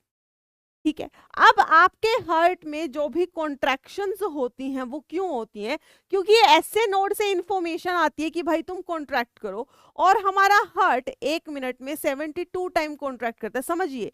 ठीक है, समझिए बेटा, 1 मिनट मतलब 60 सेकेंड, 60 सेकेंड में वो 72 बार कॉन्ट्रैक्ट कर रहा है, मतलब सिर्फ 0.8 सेकेंड के लिए में ही एक बार कॉन्ट्रैक्ट कर जाता है। 0.8 सेकेंड, इतना जितना हम बोलते हैं उतने में 0.8 कंप्लीट हो जाता है, इतना। समझ रहे हो? तो इसका मतलब क्या हुआ कि यहां से जो इंफॉर्मेशन आ रही थी उसे फटाफट से नीचे पहुंचाना है, बिल्कुल फटाफट से। हर एक मसल सेल के पास जो इंफॉर्मेशन है यूं यूं यूं निकल जाए, चुटकी बजाने में भी बल्कि टाइम लगता है, उससे पहले एसए नोड की इंफॉर्मेशन हार्ट के एंड तक पहुंच जाती है। ठीक है, सो देखो वैसे तो नर्व्स हैं, नर्व्स खुद भी बहुत जल्दी काम करती हैं, बट ऑफ कोर्स इन इस नर्व्स के सॉरी एसए नोड जो है एक स्पेशलाइज्ड मसल है, नर्व्स तो होती नहीं हार्ट में, सॉरी। ठीक है, एसए नोड क्या है? स्पेशलाइज्ड मसल, ये खुद भी बहुत स्पेशलाइज्ड है कि इंफॉर्मेशन जो है फटाफट से ट्रैवल कर जाती है। बट साथ में बेटा नेचर ने कुछ इस तरीके का काम किया है इन मसल सेल्स के अंदर कि इंफॉर्मेशन जो है और भी फास्ट जाए, तो यहाँ पर प्रेजेंट होती है इंटरकैलेटेड डिस्क, कुछ कम्युनिकेशन जंक्शन जो इंफॉर्मेशन को जल्दी से जल्दी पूरे हार्ट में फैला देते हैं, ताकि आपका हार्ट पूरी एक यूनिट की तरह कॉन्ट्रैक्ट करे, एक साथ पूरा का पूरा कॉन्ट्रैक्ट करे। ठीक है, क्लियर है? तो इन्हीं को हम क्या कहते हैं? इंटरकैलेटेड डिस्क या कम्युनिकेशन जंक्शन आप लिख सकते हैं। They are the specialised sensitive region of cell membrane, they are specialized sensitive region of cell membrane या plasma membrane, कुछ भी लिख दो। They are the specialized sensitive region of the cell membrane which act as booster for contraction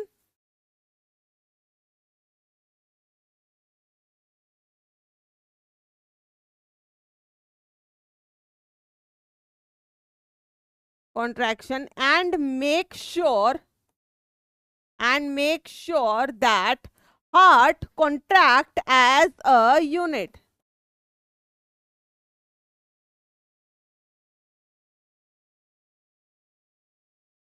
ठीक है, और ये बेटा इंपॉर्टेंट है, ये इंपॉर्टेंट है। यहां से आपका क्वेश्चन फॉर्म होता है कि कार्डियक, या जस्ट सिंपली पूछ लेते हैं कि इंटरकैलेटेड डिस्क या कम्युनिकेशन जंक्शन कौन सी टाइप ऑफ मसल में प्रेजेंट है। आपको सारे ऑप्शन दिए होंगे, आपका आंसर क्या होना चाहिए? Cardiac muscle. तो कार्डियक मसल में क्या होगा बेटा? जो सेल मेम्ब्रेन्स होती हैं, जहां पे एक सेल दूसरा सेल, दोनों सेल की मेम्ब्रेन फ्यूज की, वहीं पर एक सेंसिटिव रीजन प्रेजेंट है जिसे कहा जाता है इंटरकैलेटेड डिस्क या कम्युनिकेशन जंक्शन। इनका काम क्या है? ये बहुत सेंसिटिव रीजन है, जैसे एक सेल के पास इंफॉर्मेशन आई फटाफट से आगे, फिर फटाफट से आगे, फटाफट से आगे। तो ये क्या है? They act as a booster for contraction. जैसे इंफॉर्मेशन आती है उसको आगे पहुंचाना, ताकि आपका हार्ट जो है एक साथ पूरा का पूरा कॉन्ट्रैक्ट करे। क्लियर है बेटा? क्लियर है यहाँ पर ये बात? ठीक है, सो कार्डियक मसल के इंपॉर्टेंट पॉइंट्स क्या लिखेंगे? पहली बात तो ये हमारे कंट्रोल में नहीं है, ऑफ कोर्स हमारा हार्ट, हमारा दिल हमारे कंट्रोल में नहीं है। इट इज इनवॉल्यूमेंट्री, स्लाइटली यहाँ पे डार्क और लाइट बैंड दिखेंगे तो स्ट्राइटेड ये मसल है। यूनिन्यूक्लिएटेड है, ब्रांचिंग यहाँ पर आपको दिखाई देगी। ठीक है, cell junctions of course present है जिससे सेल्स जुड़े होते हैं आपस में। ठीक है, और फिर यहाँ पे आपको याद रखना है कि इंटरकैलेटेड डिस्क प्रेजेंट है। और जो मैं पॉइंट हमेशा लिखवाती हूँ उसके लिए यहाँ जगह नहीं बची, नीचे यहीं लिख देते हैं क्या, कि ये मसल्स जो हैं ये क्या शो करती हैं बेटा? यहाँ पे लिख देते हैं, रैपिड कॉन्ट्रैक्शन विदाउट फटीग। बेटा रैपिड कॉन्ट्रैक्शन, हार्ट देखो हमारा दिल कितनी धक धक कितनी जल्दी फास्ट काम कर रहा है, तो रैपिड कॉन्ट्रैक्शन है विदाउट फटीग। स्मूथ मसल के लिए क्या था? स्लो कॉन्ट्रैक्शन, वो आराम से काम कर रही है, वो भी नहीं थकती हैं और ये भी नहीं थकती हैं, बट काम फास्ट करती हैं। जबकि स्केलेटल मसल जो है काम तो फास्ट करेगी लेकिन थक जाएंगी। हाँ जी बेटा, क्या ये बात क्लियर है?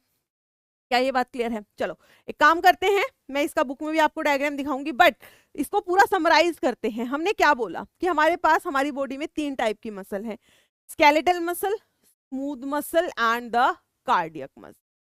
स्केलेटल मसल वो मसल है बेटा जहाँ पे ऐसे पैरेलल बंडल्स प्रेजेंट है मसल के, ठीक है, कोई ब्रांचिंग नहीं दिखती है, लाइट और डार्क बैंड भी दिखते हैं, ठीक है। स्मूथ मसल की अगर मैं बात करती हूँ तो यहाँ पे स्पिंडल शेप सेल्स हैं, कोई पैरेलल नहीं है, स्पिंडल शेप सेल्स हैं which are tapering at the end. जबकि अगर मैं बात करूं कार्डियक मसल की तो यहाँ पर भी सिलेंड्रिकल सेल्स हैं, बट ब्रांचिंग प्रेजेंट है। ब्रांचिंग सिर्फ एक ही मसल में है, दैट इज कार्डियक मसल्स। आपकी दो मसल, सिर्फ आपकी एक मसल इन्वॉल्यूमेंट्री है जो आपके कंट्रोल में है, उसके अलावा स्मूथ मसल, कार्डियक मसल हमारे कंट्रोल में नहीं होती, दे आर इनवॉल्यूमेंट्री मसल। एक ही मसल है जो स्मूथ है, स्मूथ का नाम ही स्मूथ क्यों है, क्योंकि यहाँ पे कोई स्ट्राइएशन नहीं है, कोई डार्क लाइट बैंड नहीं है, जबकि स्केलेटल और कार्डियक दोनों में आपको लाइट और डार्क बैंड दिख जाएंगे। इनमें से कौन सी मसल मल्टी न्यूक्लिएटेड है बेटा, क्वेश्चन आता है मल्टी न्यूक्लिएटेड कौन सी है, only skeletal muscle, only skeletal muscle. हाँ जी, याद रख लोगे बेटा, ये इंपॉर्टेंट पॉइंट है, यहीं से क्वेश्चन आते हैं। देखो आप खुद सोचो, स्केलेटल मसल हमारे कंट्रोल में जैसे बाइसेप मसल, लेग मसल, है ना। स्मूथ मसल जो आपके ऑर्गन्स में मिलेगी लाइक स्टमक, इंटेस्टाइन वगैरह, ब्लड वेसल्स में, और आपकी हार्ट के लिए तो है ही कार्डियक मसल। क्या ये बात क्लियर है? क्या ये बात हमें अच्छे से क्लियर है? क्लियर है बेटा ये बात? चलो, का एक डायग्राम आई थिंक मैं लाई होगी बुक में।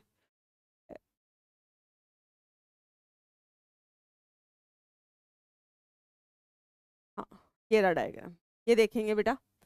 वैसे तो हमने बना लिया है बट फिर भी एक बार देख लीजिए, ये क्या है, ये आपकी है, देख के ही पता चल रहा है, पैरेलल बंडल्स हैं, लाइट और डार्क बैंड दिख रहे हैं, स्ट्राइशंस दिख रही हैं, स्केलेटल मसल। यहाँ पे देखो स्पिंडल शेप या फ्यूजिफॉर्म शेप सेल्स हैं, एक ही न्यूक्लियस हर सेल में, स्मूथ मसल। यहाँ पे आप देखेंगे बेटा ब्रांचिंग दिख रही है, ब्रांचिंग देखते ही कह दो क्या है भाई, कार्डियक मसल है। क्या है? कार्डियक मसल, ठीक है बेटा। ये एक बार थोड़ा सा पढ़ लेते हैं। देखो स्मूथ मसल के बारे में यहाँ पर क्या लिखा हुआ है, सबसे पहले है आपका स्मूथ मसल, फिर है कार्डियक मसल। स्मूथ मसल की अगर मैं बात करूं तो यहाँ पे जो फाइबर्स हैं they taper at both end fusiform shape है। यहाँ पे स्ट्राइशंस नहीं होती, they do not show striations. Cell junctions इनको जोड़ के रखते हैं और इनके अराउंड क्या होता है, कनेक्टिव टिश्यू की कवरिंग है। Wall of internal organ, blood vessel, stomach, intestine, ठीक है। इनवॉल्यूमेंट्री क्यों है, क्योंकि इनकी फंक्शनिंग हमारे कंट्रोल में नहीं है। कार्डियक मसल जो है वो भी क्या है बेटा, एक कॉन्ट्रैक्टाइल टिश्यू है, present only in the heart. Cell junctions fuse the plasma membrane of cardiac muscle cell and make them stick together. मैंने बताया था सेल जंक्शंस की हेल्प से सारे सेल एक दूसरे से जुड़े होते हैं। Communication junctions, that is intercalated disc at some fusion point, allow the cell to contract as a unit. When मतलब unit मतलब when one cell receive a signal to contract, it neighboring cells are also stimulated to contract. जैसे एक cell को signal मिलता है कि contract करो, ये इन्फॉर्मेशन दूसरे सेल को चली जाती है कि तुम्हें भी कॉन्ट्रैक्ट करना है। सो इन्फॉर्मेशन फटाफट से यूं क्विकली ट्रांसफर होती है ताकि जो हमारा हार्ट है पूरा एक यूनिट की तरह कॉन्ट्रैक्ट कर सके। हाँ जी बेटा, क्या ये बात सभी को क्लियर है? यहां तक मस्कुलर टिश्यू क्लियर है बेटा सभी को अच्छे से? चलो बेटा, ये हो गया आपका मस्कुलर टिश्यू। लास्ट में आता है आपका last tissue, that is the nervous tissue.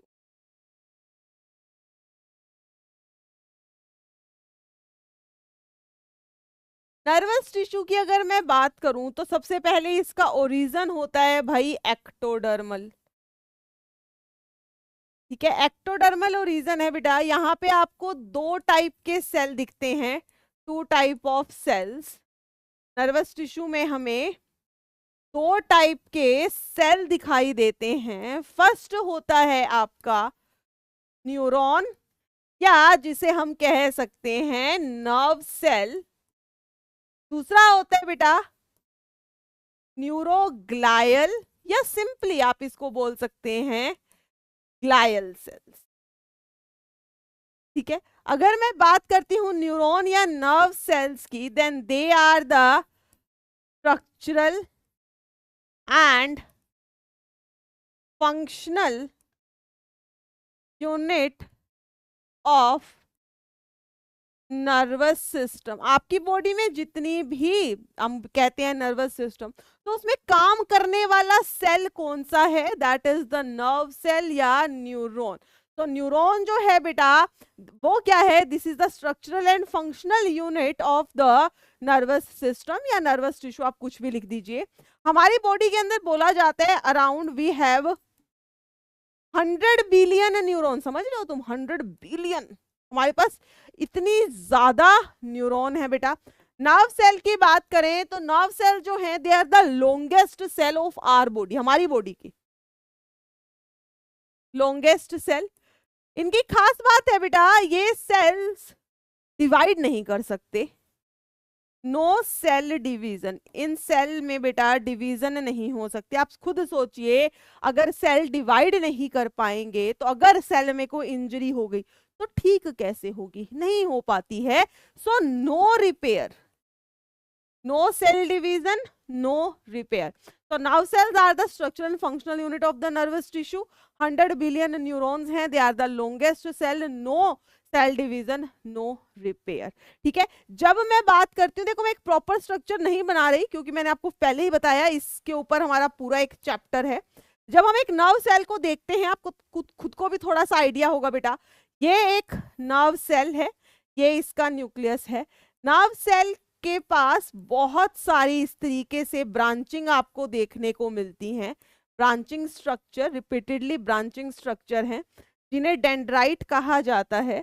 फिर नर्व सेल के नीचे से एक और स्ट्रक्चर निकलता है जिसे एक्सोन कहा जाता है, और एक्सोन के नीचे भी इस तरीके से ब्रांचिंग होती है। ठीक है, सो जब हम एक सेल के स्ट्रक्चर को देखते हैं then these are the dendrites. क्या है बेटा? ये डेंड्राइट्स हैं। ये है आपका नर्व सेल, या यूं कह दीजिए इसको सेल बॉडी कह दो आप इसको, नर्व सेल तो पूरा ही है। सेल बॉडी बहुत सारे नाम होते हैं इसके, सोमा, पेरिकैरियोन, आगे बात करेंगे। दिस इज एक्सोन, ये है एक्सोन टर्मिनल। ठीक है, और ये होता है बेटा साइनेप्टिक नोब। जस्ट मैंने एक ऊपर ऊपर से थोड़ा सा स्ट्रक्चर आपको दिखा दिया है कि नर्व सेल कैसे दिखता है।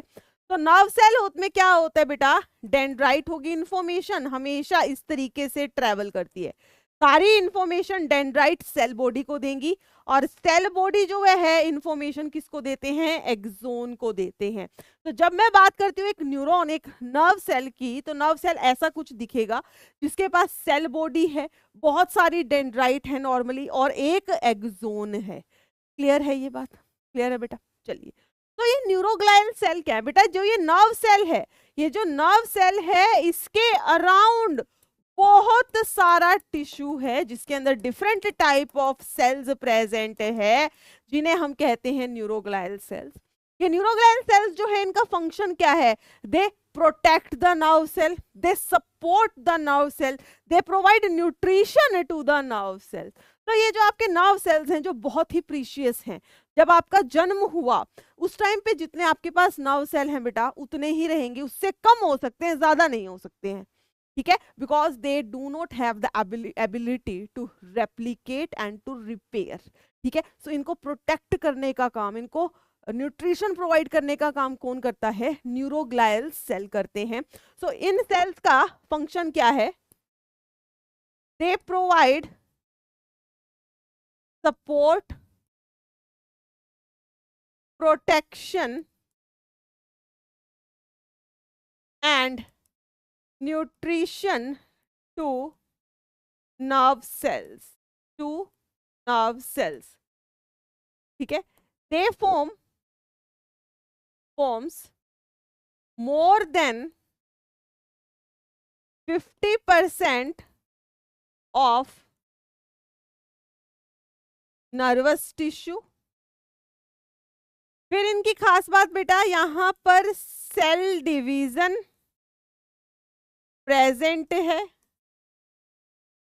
और सेल रिपेयर भी प्रेजेंट है।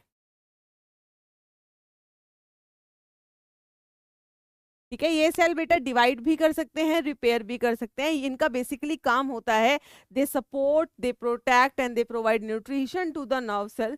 जितना भी आपका नर्वस टिश्यू होता है उसमें से 50% से ज्यादा जो है ये न्यूरोग्लायल सेल्स ही बनाते हैं। अब न्यूरोग्लायल सेल्स हैं क्या मैम? देखो ये बहुत टाइप के सेल्स हैं, इसको मैं अभी फिर बता रही हूँ। देखो इस चैप्टर में क्या है ना, अगर मैं स्ट्रक्चरल ऑर्गेनाइजेशन की बात करूं तो इस चैप्टर में आपको ना थोड़ा थोड़ा बताया कि भाई देखो ये चीज होती हैं। अब इनको डिटेल में करने के लिए पूरा पूरा चैप्टर हमें दे दिया गया है ह्यूमन फिजियोलॉजी में। चाहे तुम ब्लड की बात कर लो, चाहे तुम मसल की बात कर लो, चाहे तुम नर्व्स की बात कर लो, सो इनको हम फुल डिटेल में करेंगे बेटा। जब इनका पूरा एक चैप्टर आएगा तब मैं आपको वहां पे न्यूरोग्लायल सेल्स की टाइप भी बताऊंगी, लाइक एस्ट्रोसाइट्स है, माइक्रोग्लायल सेल्स है, एपेंडाइमन सेल्स है, ओलिगोडेंड्रोसाइट्स है, श्वान सेल्स है। जल्दी बोल दिया, ठीक है। तो अभी क्योंकि तुम्हें अभी ये नहीं करना है तो मैं तुम्हें डिटेल में करवाऊंगी, तो फिर से ध्यान रखेंगे बेटा। नर्वस टिश्यू की हम बात करें, एक्टोडर्मल ओरिजन है, दो टाइप के सेल हैं यहाँ पे, नर्व या न्यूरॉन, ठीक है। दूसरा है आपका न्यूरोग्लायल या just glial cells. I hope ये सबको क्लियर हो गया होगा। नर्वस टिश्यू में काम करने वाले सेल्स जो हमें इंफॉर्मेशन को, सारे सिग्नल्स को इधर से उधर करते हैं, वो कौन से होते हैं? नर्व सेल्स होते हैं। और इन नर्व सेल्स को प्रोटेक्ट करने का काम किसका है? न्यूरोग्लायल सेल्स का है। हाँ जी बेटा, क्या ये बात क्लियर है? क्या ये बात क्लियर है? इसी के साथ हमारे सारे टिश्यू कंप्लीट हो गए हैं। Epithelial tissue, connective tissue, muscular tissue and the nervous tissue. I hope किसी को कोई डाउट नहीं होगा यहाँ तक, प्लीज। ठीक है, अब तुम क्या चाहते हो? क्या मैं तुम्हें नेक्स्ट फ्रॉग स्टार्ट करवाऊं या ना करवाऊं? पहले हम टाइम देख लें जरा, कितना हो गया है टाइम। अगर मैं नहीं कराऊंगी तो चैप्टर, आज का लेक्चर छोटा हो जाएगा, और अगर मैं कराने लग गई तो लेक्चर लंबा हो जाएगा, और अगर लेक्चर लंबा हो गया तो तुम बहुत ची ची ची करते हो कि नहीं? है, क्यों करते हो भाई तुम? वैसे मैंने देखा कि बच्चे कहते हैं मैम हाँ 1.5 घंटे का लेक्चर दे दो, मोर देन सफिशिएंट है। बात तो तुम्हारी भी सही है, बेचारे तुम भी छोटे से बच्चे ही तो हो, कितना बोझ तुम्हारे कंधों पर आ गया है ना, ये भी पढ़ लो, ये भी पढ़ लो, ये भी पढ़ लो, ऊपर से मम्मी पापा कहते हैं पढ़ ले, अभी तेरा लास्ट चांस है ना, ड्रॉप किया हुआ है तूने, एडमिशन ले लियो इस बार, ठीक है। ऊपर से टीचर कहती है बेटा पढ़ क्यों नहीं रहे हो, ये नहीं करोगे तो ये हो जाएगा, ये नहीं करोगे तो ये हो जाएगा। छोटी सी जान हजार काम, क्या क्या करे इंसान, है ना, यही है ना। चलो मैं तुम्हारे लिए इसी बात पे तुम्हारे लिए 2 लाइन सुनो तुम, ठीक है, थोड़ी सी मोटिवेट हो जाओ, खुश हो जाओ तुम, ठीक है। सुनो, हजारों गम है खुलासा कौन करे, हजारों गम है खुलासा कौन करे, मुस्कुरा देते हैं तमाशा कौन करे। ठीक है, तो बस तुम्हारे भी बेटा यही लाइफ स्टोरी तुम्हारी होनी चाहिए। तुम्हारी जिंदगी में इतने गम हैं, अरे शिट यार, फिजिक्स का न्यूमेरिकल सॉल्व नहीं हो रहा, ये कंसेप्ट समझ नहीं आया, केमिस्ट्री में रिएक्शंस ही नहीं याद हो रही है, अप्लाई कैसे करना है रूल समझ नहीं आ रहा, बायो की तो बात ही मत पूछो, इतना सारा सिलेबस है, ऊपर से मैम इतना सारा लिखवा देती है, क्या ही करें, है ना। कितना दुख दर्द पीड़ा खत्म ही नहीं होती। तो तुम्हारी ये लिया बेटा, ये हजारों गम है खुलासा कौन करे, तो एक ही रास्ता है भाई, स्माइल। ऐसे वाइड स्माइल रखा करो, खुश रहा करो, ठीक है। ये ना देखो, मैं बताऊँ क्यों बता रही हूँ, हम इस फेज से गुजर चुके हैं। जब ऑफ कोर्स टेंशन होती है भाई, बहुत टेंशन होती है, गंदे वाली टेंशन होती है, बट क्या फायदा उस टेंशन लेने से? टेंशन लेने से क्या सिलेबस कंप्लीट हो जाएगा? टेंशन लेके बैठे रहोगे तो बेटा एक पेज पे जो तुम एक पेज आधे घंटे में बढ़िया तरीके से कर सकते थे, उसको करने में तुम्हें 45 से 50 मिनट लग जाएगी, वहीं हो गए तुम्हारे 15 से 20 मिनट वेस्ट हुए कि नहीं, है ना। तो सिंपल सी एक तरीका है बेटा, पढ़ने जब बैठो ना, फ्रेश माइंड से बैठो, फुली मोटिवेटेड होके खुश रह के रहकर बैठो, ठीक है। जितनी देर पढ़ा जा रहा है वेल एंड गुड, अगर तुम्हें लगता है कि मुझसे 1 घंटा ही पढ़ा जा रहा है लगा था, ठीक है बेटा 1 घंटा पढ़ लो, तुम 10 मिनट का गैप ले लो। एक है ना टेक्निक होती है पोमोड्रोमो टेक्निक, उसमें क्या होता है, पोमोडोरो, हाँ टोरो, पोमोडोरो टेक्निक में क्या होता है बेटा, उसमें आप है ना एक चैप्टर अपना पकड़ लीजिए कि भाई मेरा ये चैप्टर, नॉर्मली उसमें 25-25 मिनट है, लेकिन हमारे पास इतना टाइम नहीं है, तो आप कहिए कि मैं उसके अंदर ना 40 मिनट पढ़ूंगा। मैंने 40 मिनट पढ़े, ठीक है, आपने एक क्लॉक लगा दी, आप आराम से पढ़े जा रहे हो, जब 40 मिनट हुई आपकी क्लॉक स्टॉप होगी, ठीक है। आप क्या करेंगे बेटा, बीच में 5 से 10 मिनट का गैप लेंगे, इससे ज्यादा नहीं, बस इतना ही गैप रखना है। फिर 40 मिनट पढ़ो, फिर 5 से 10 मिनट का गैप लो, ऐसे करके करते 3 स्लॉट कर दो, 40-40-40, बीच में 10-10 मिनट का गैप, ठीक है। जब 3 बार 40 बार आप मिनट आप पढ़ चुके, उसके बाद एक 15 से 20 मिनट का थोड़ा सा लंबा गैप ले लो, इससे क्या है ना, आपका माइंड बहुत ज्यादा है ना स्ट्रेस में नहीं आएगा, सेचुरेटेड नहीं होगा, आपको हमेशा ना फ्रेश ही फील होता रहेगा। ये अच्छा तरीका होता है पढ़ने का, ट्राई करके देखना। जिसको ऐसे लगता हो कि यार मुझसे नहीं पढ़ा जा रहा लंबे स्ट्रेच में, या मैं बार बार कंफ्यूज हो जा रहा हूँ, बेटा एक बार ये तरीका अपना के देखना। और जब ये तरीका अपनाओ उसके बाद मुझे जरूर बताना कि क्या ये कहीं पे कुछ तुम्हारे काम आया कि नहीं। ठीक है, क्योंकि जब हम ड्रॉप करते हैं, जब हमारा लास्ट टाइम चल रहा होता है, एग्जाम आने वाला होता है, तो थोड़ा सा डर लगता है, लगना भी चाहिए, डर लगना जरूरी है, तभी तो तुम बढ़िया पेपर कर कर आओगे। जब जिस दिन तुम्हें डर लगना बंद हो जाएगा ना बेटा, समझ लेना कि तुम नीचे आ रहे हो। ठीक है, सो बहुत ज्यादा जो इंटेलिजेंट बच्चा भी होता है ना, उसे भी डर लगता है, यार मुझसे ये क्वेश्चन तो हो रहे हैं, अगर वैसा वाला क्वेश्चन आ गया, तो हर किसी के अपने अलग लेवल के डर हैं, तो डर जरूरी है। ठीक है, और डर अच्छा है तुम्हारे लिए। चलिए बेटा, कुछ क्वेश्चंस देख ले हम। पहले तो होमवर्क क्वेश्चन होंगे इसमें कुछ, वो देख लो आप आंसर जरा उनके। टेंडेंस, टेंडन किसके बने होते हैं भाई? टेंडन बना होता है डेंस रेगुलर कनेक्टिव टिश्यू, मतलब फाइबर्स जो हैं एक ही डायरेक्शन में होंगी। देखिए, और कौन सी होती है? Collagen fibre. Collagen fibre oriented in regular pattern. So correct answer बेटा इसका ऑप्शन नंबर 3 होगा। नेक्स्ट देखिए, एडिपोज टिश्यू। एडिपोज टिश्यू बेटा जहां पे एडिपोसाइट सेल होते हैं, क्या करते हैं? फैट स्टोर करते हैं। टेंडन क्या होते हैं? ठीक है, टेंडन और लिगामेंट क्या होते हैं? पहले इसका ना आप देखते रहो, ए का आंसर 4 होना चाहिए। देखो अब इस क्वेश्चन को देखो आप, देखा इसमें अगर आप ऑप्शंस देखोगे बेटा, मैं क्यों रुकी हूं, आप ऑप्शन देखो, ए का आपका 4 होना चाहिए, ये तुम्हें कंफर्म है, तो आंसर तुम्हारा ये है, क्योंकि ए का 4 कहीं और है ही नहीं, आंसर तुम्हारा 2 हो जाएगा। अब क्या करो, तुम ढूंढोगे नहीं कहीं पे भी, ढूंढने की जरूरत नहीं, अच्छा बी का ये देखो देखो देखो देखो, नहीं, फोकस कर दो इस पे कि बी का 3 होना चाहिए। क्या ये ठीक है? हाँ ठीक है, ठीक है। लिगामेंट क्या होता है? बोन टू बोन, देखो डी का होना चाहिए 2, ठीक है, ठीक है भाई, ठीक है। एरियोलर टिश्यू बेटा क्या है? पैकेजिंग टिश्यू है, हाँ भाई ठीक है, सी का 1 है, 1। क्लियर है ये बात? क्लियर, ठीक है, तो आंसर हो गया इसका 4। नेक्स्ट यहाँ पे 2 स्टेटमेंट दी हैं, पढ़िए इसको। लिगामेंट्स जो है they are dense irregular tissue, नहीं भाई डेंस रेगुलर गलत करो।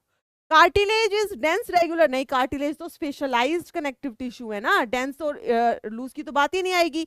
तो 1 और 2 जो हैं दोनों ही यहाँ पे इनकरेक्ट हैं। कौन सा ऑप्शन है? ऑप्शन 4 है ना, दोनों इनकरेक्ट है। ठीक है, चले, what is the primary difference between dense regular and dense irregular? Arrangement of collagen fibre. ठीक है, डेंस रेगुलर में पैरेलल होंगी, डेंस इरेगुलर में कहीं पे भी ओरिएंटेड डिफरेंटली होंगी। तो arrangement of collagen fibre, option 1 will be the correct answer. Columnar epithelium के बारे में बेटा कुछ पॉइंट्स है, आपको फॉल्स गलत बताना है। एक तो क्वेश्चन अच्छे से पढ़ोगे, कई बार क्वेश्चन में पूछा होता है फॉल्स, हम ट्रू लगाए जाते हैं। ठीक है, क्वेश्चन ध्यान रखेंगे। Made up of tall and slender cell, हाँ जी। Free surface may have microvilli, ठीक है भाई। They are found in stomach and intestine and help in secretion and absorption, हाँ जी। Ciliated epithelium is mainly present in hollow structure like bronchioles and fallopian tubes, oviduct, हाँ जी। They have apical nuclei, बेटा apical तो नहीं होती, मैंने आपको बताई थी, they have basal nuclei। So ये क्या कर दिया यहाँ पे इन्होंने, इसको 1 2 3 4 5, तो बेटा ओनली 5 कर दो इसका आंसर। ठीक है, ओनली 5 हम यहाँ पर कर सकते हैं। क्या ये बात क्लियर है? हाँ जी, क्या ये बात क्लियर है? ठीक है, चलो, फॉल्स पूछी थी ना, तो फॉल्स हो गई बी। नेक्स्ट पढ़ेंगे, which type of tissue form glands? कौन सा टिश्यू ग्लैंड बनाता है? कहाँ पढ़ा था हमने एपिथेलियल टिश्यू में? आंसर देखो बी। ठीक है, नेक्स्ट पढ़िए, which of the following are 3 basic component of the connective tissue? क्या होता है? Ground substance, that is matrix, cells होते हैं, डिफरेंट टाइप के सेल्स होते हैं, और फाइबर, मेनली कोलेजन फाइबर। देखो भाई, cells, fibres, ground substance of all type of connective tissue ना बेटा, आंसर ए आएगा आपका, आंसर ए आएगा। क्लियर है ये बात? विच of the following is not a connective tissue? इनमें से कौन सा कनेक्टिव टिश्यू नहीं है? देखिए, ब्लड, एडिपोज टिश्यू, कार्टिलेज, ये तीनों क्या है बेटा? Connective tissue. Neuroglia connective tissue में थोड़ी है, ये तो नर्वस टिश्यू है। तो आंसर क्या हो जाएगा? ए। याद आ गया ना कनेक्टिव टिश्यू? चलो, choose the correct statement about muscular tissue. Muscular tissue के लिए करेक्ट स्टेटमेंट देखनी है। Skeletal muscle fibre are uninucleated, यही गलत कर दो, मल्टीन्यूक्लिएटेड होती है। Intercalated disc allow the cardiac muscle cell to contract as a unit, हाँ जी। The wall of blood vessel are made up of columnar epithelium, नहीं बेटा। पहली बात तो एपिथेलियम सिंपल एपिथेलियम होती है, सिंपल स्क्वेमस होती है।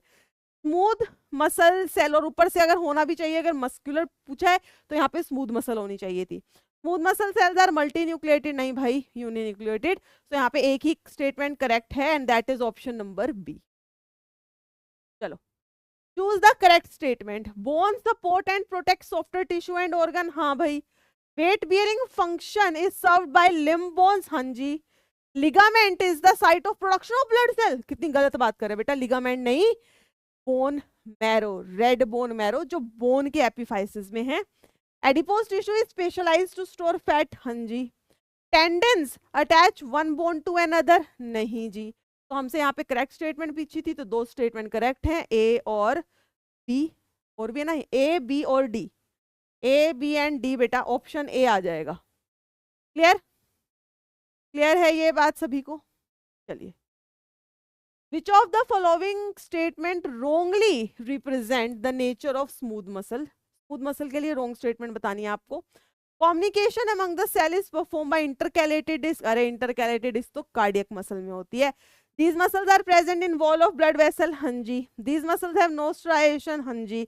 Involuntary है, हाँ जी। तो ऑप्शन ए है, वैसे तो हमें पहले ही पता चल गया था। ठीक है बेटा, चलिए। Select the in, अरे ये तो तुम करके कर सकते हो, इजी सा क्वेश्चन है, चलो ये होमवर्क में करना तुम। और ये तुम्हारा अभी नीट में आया था, बहुत ही इजी क्वेश्चन है, इसे भी आप होमवर्क में ही करेंगे।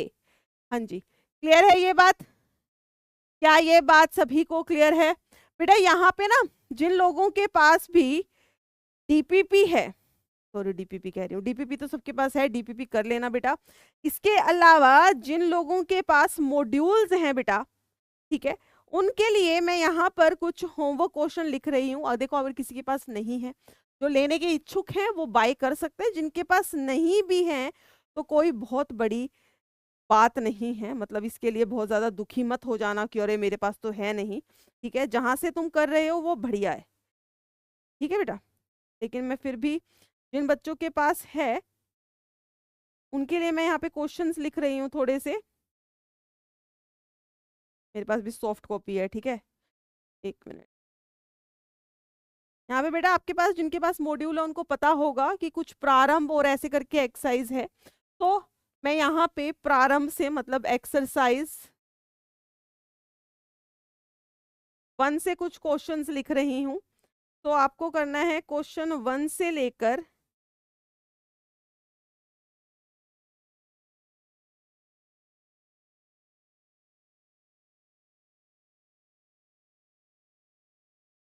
1 to 30 क्वेश्चंस करने बेटा आपको। ये 1 to 30 क्वेश्चंस आपको मॉड्यूल से करने हैं, फ्रॉम मॉड्यूल।